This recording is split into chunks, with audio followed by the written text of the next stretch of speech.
We're going to work on some forward and backward rolls and some bob, weave, and cover. So the forward and backward rolls are on your own. Bob, weave, and cover, you either need to have a really good imagination or have someone come up and say, hey, can you punch me in the face slowly? So they don't just come up and take you out. All right, so forward and backward rolls. The sir comes over here so you can see him. There's a couple ways of doing it. First, show just a forward roll. Okay, here's a forward roll. Do that again. One of the keys for the forward roll is that you go over your shoulder on like a somersault that goes over the back of your head. If you break it down step by step, you start off and kneel. Go ahead and do it. And then the next thing you do is take that front knee and put it down as far in front of you as you can. Then take that front shoulder, whichever knee's in front, glue that shoulder to the ground. That's your roll. There you go. And then reach your other hand between your legs, like you're trying to grab your back knee. And then you tuck your head. This is the most important part that kids forget is tuck your head out of the way. He's going to lift this foot and push with the other one and tuck. So he's going to try and reach even further behind him as he goes. So tucks his head, lifts and pushes, and goes over. Okay, so what we're going to do is if you don't have those, just do those nice and slow. Again, step by step. One knee way in front. Your shoulder glues to that. Lift up your back foot. And then push with the front foot. If you have forward rolls, I don't recommend doing, if you are able to do jumping or diving forward rolls, I don't recommend doing that on, say, a hardwood floor like this. Maybe if you're on more carpet, it still might be a little unpleasant on here, but you can still do standing forward rolls or kneeling forward rolls. So you're just going to do 5 on one side, and if you don't have them down yet, just keep working on one side, whichever side seems to want to do it more. If you have it, do 5 on one side and 5 on the other side. So, kid, go ahead. 5 forward rolls on each side. And if you're doing this at home, same thing. 5 forward rolls on one side. You can just turn around and then go the other way. 5 forward rolls on the other side. Make sure you tuck and reach, and when you go over, push forward with your back foot. And your other hand points behind you. You want to make a wheel with your hands when you do this. So when you're rolling, there's no wheel. You want to have a wheel shape that you roll over.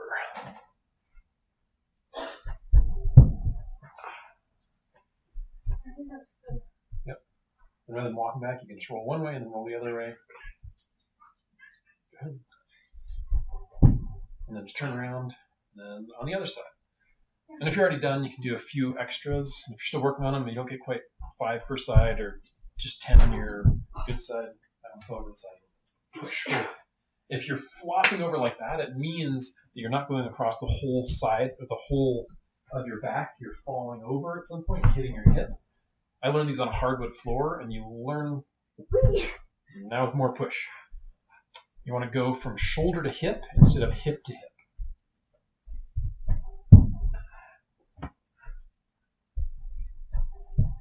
Backwards rolls.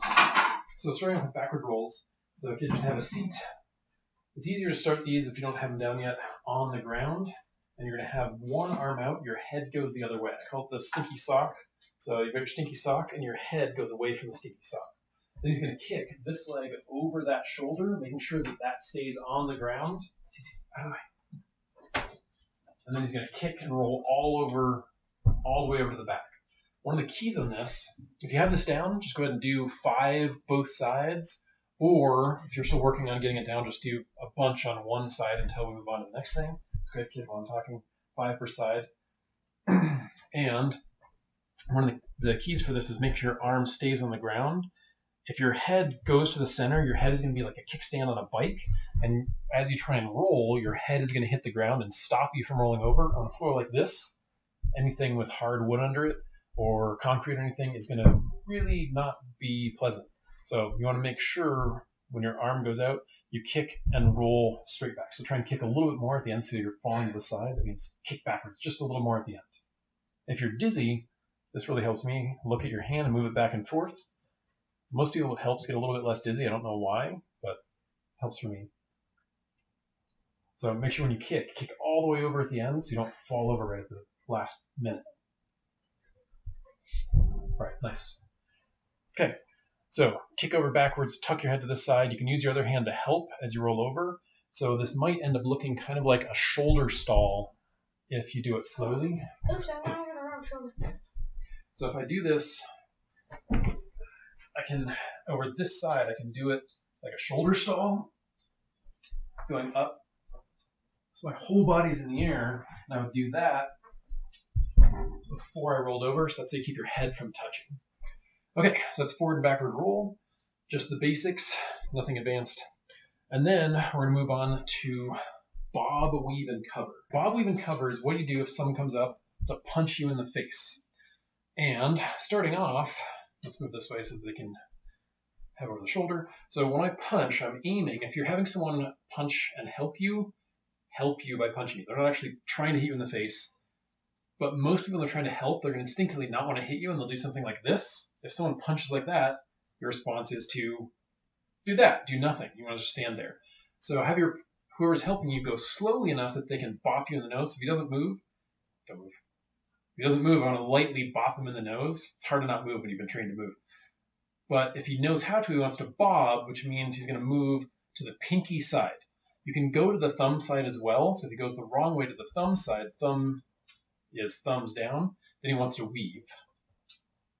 Just because if he goes on that side and stays there, then I've got another hand coming. So you always want to end out on the side where this little bone is, like you're going to bite it. So I go here, and he wants to end where he can chomp onto it. So that's weave. If he goes the right way, here, right, and takes a big chunk out of my wrist. One note is you want to bow from the waist, not just your head and not just your legs. You want to make the motion as small and fast as possible. If you don't have a partner, if you can get something to stick out, get like a baseball bat or a board or something and get it out about head height. You can just practice moving around it, just have it out.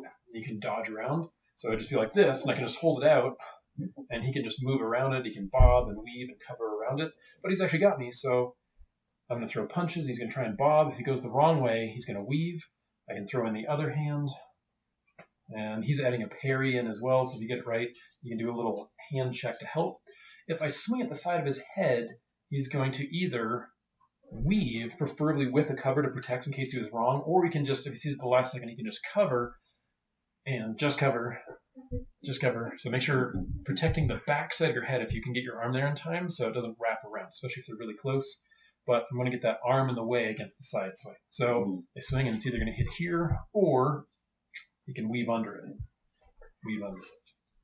Weave under. Okay, and I can throw in the other hand and he can cover or he can weave. He's getting hit. And then if you get hit, and what you do is a lot of times what happens is once you get hit, then you get rattled and then you get hit a bunch of times. So what you want to do is if you get hit, then just go, okay, this is the first one coming in and bob again. Right, just like that. So let's move this way again. Your instinct is going to move back. So this is kind of good in a small space. He can put his back against the couch. So now he can't move. So he's got to do the right thing. And try right now. Let's actually put your hands in your belt. So actually stick your hands in your belt. Or if you have pockets, we can wear pockets. Just so you can get the head movement first. It makes it much harder. If you have that down, then you can get your hands out. Because people, once they have their hands out, they tend to cheat. But then your arms are out, and then you're not getting the bob, weave, and cover as much. Okay, so there's bob, weave, and cover. Usually in class, we'll do 20 back and forth. So one person does 20, the other person does 20. But you can do however you want to do to get good at this. And then you can start speeding up, especially if you have gloves. Then you can start going faster, or if you have a padded bit of something, like a small pillow, you get bop in the face with a small pillow. This pillow's a little bit too big, but I can take this and I can go at his face. So if he gets hit, he doesn't have to worry about it. Or I can go inside of his head, and now I can actually hit him. But he's going to want to bob, weave, or cover it. Bob, weave, or cover. No hands, no hands. Okay. Yeah, good. And if you see it coming at the last second and you can't make up your mind, you can do what's called a front cover. You just put both hands up like prison bars. So you're looking through the prison bars. Prison bars just over the front of his face with both hands. And he can do that if he sees it at the last second. Or if he wants to do something like we do later, like I go to throw a punch and he wants to crash into me. So he drives in, boom, and he can make those prison bars and look through that, the front cover.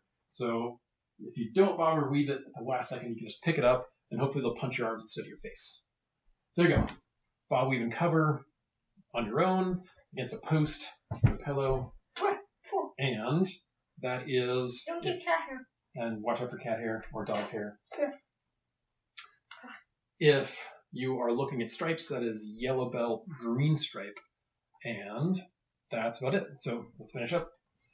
Good night.